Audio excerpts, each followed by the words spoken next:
So we are on a little three bed, all ensuite HMO conversion in Stoke, and this is part 2. It's a bit of a progress update, so I thought I'd show you, because we do this for the YouTube channel. Close the door. Close the door!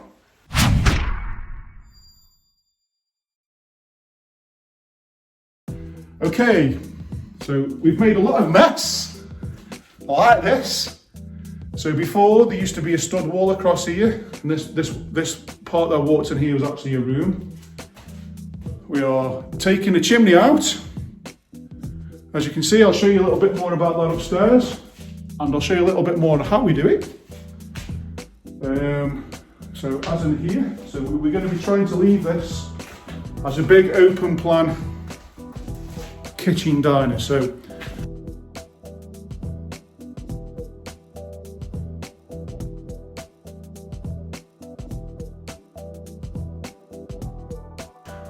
just so you can see where I'm standing, just to give you a bit of a feel for it at home, people. That is going to be a kitchen along here, down there, and then out like a U, with like a bit of a breakfast bar there. And then this is going to be like a bit of a living room that I'm stood in here. So this is, like I say, it's quite a sizable room. We're going to do some funky desks and stuff under the stairs. We've obviously got to make the stairs fire compliant, etc. So we're going to make this into a bedroom, which is actually currently the kitchen. It's not very wide, so some funky design coming, people. Funky design is always a solution. And there's not much to show you here, but this is obviously going to become the existing bathroom is going to become this room's sort of ensuite room, if you get me drift. And I would like to take you outside and show you that we've already put the drains in and tapped in, but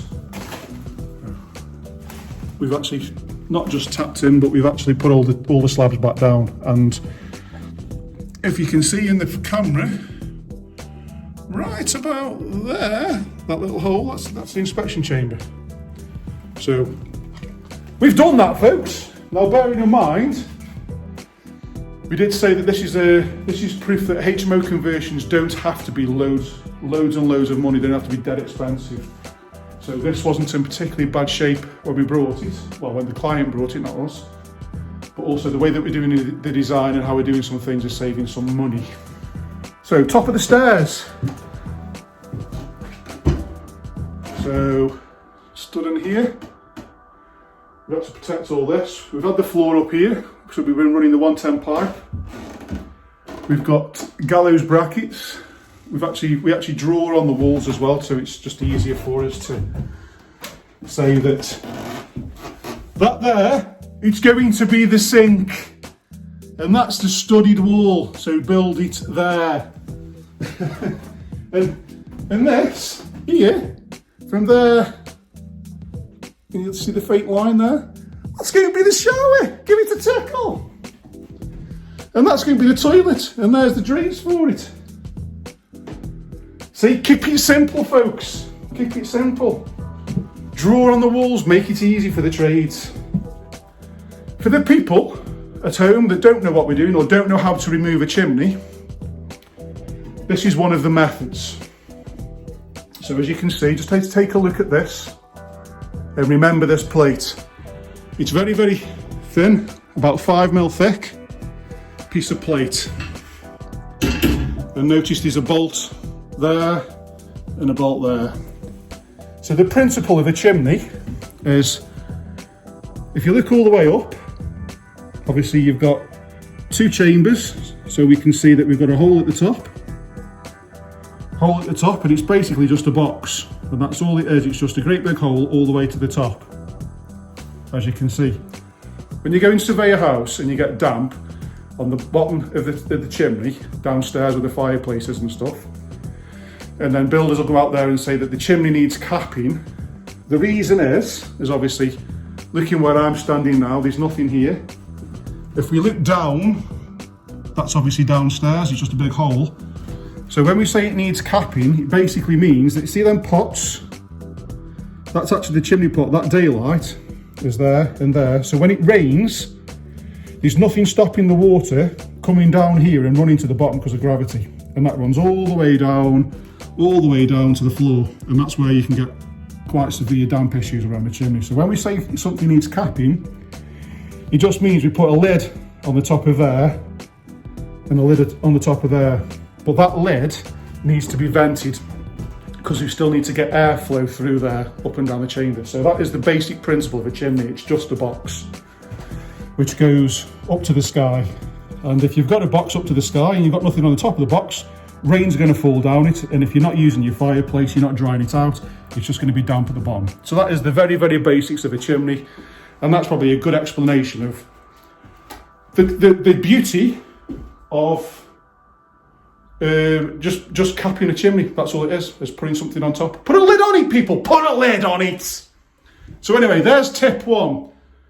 Tip 2, or education number 2, is different methods on removing a chimney and how to support the upper addition. So if we've taken the bottom floor out and we're taking out this floor, we can generally say you have to get a structural engineer to do this. So we have the first procedure is get a structural engineer to come out, do a site survey, and he'll basically see how tall it is on the top of the roof, work out a rough load.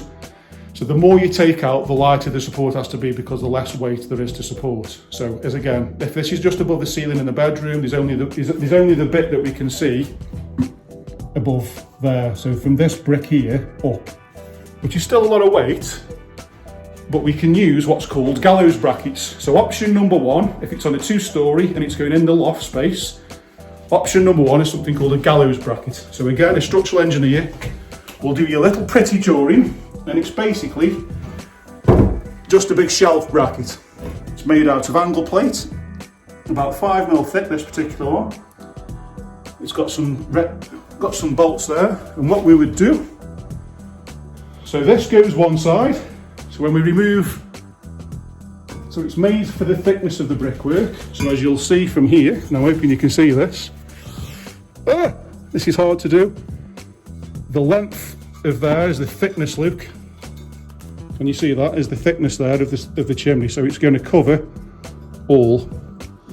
And as you can see, it would sit on the wall like so, but in place of this brickwork here. So it would sit there, and then these holes would be drilled into the brickwork and some resin bolts would be put in. And then the same would happen to there on this side. So it's literally just 2 brackets, one each side on the brickwork. So there you go. So for more clarity, that's how it fits to the wall. And we would fit one here, but obviously in the loft. So we would remove this brickwork and fit one there. Fit the other one on there. So that's holding the sides. So this might give you a better visual representation. So you imagine if that's stuck on the wall, any of the brickwork beneath it isn't needed now because this is holding the weight. So that's probably a better visual representation. We then get another bracket, which is on the floor there. Do it this side. So again, same thickness as the chimney. Fix it to the wall, and then once they're in place, we go and get that gigantic big piece of flat plate, which is this, and that sits on top. So the idea is then we've got something that carries the weight of all the bricks all the way around. So that plate is the length from there to there, from brick to brick. And that's basically it. And once that's actually been fixed into the wall with some mechanical fixings, we can then remove all the brickwork beneath it. All this comes out. And that's it, folks, it's that easy. But that's how you support, or one way that you support a chimney. Another way is using a steel, but I'll do that in a different video. So this video is how to take out a chimney using gallows brackets that have been designed by a structural engineer.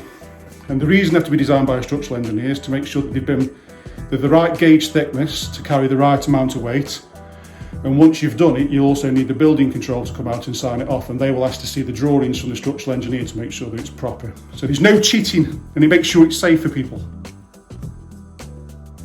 And that's it for me on this video. Just a quick update on this little one. Hopefully that's helped my view at home. And in the meantime, I'll see you shortly, folks. Mwah.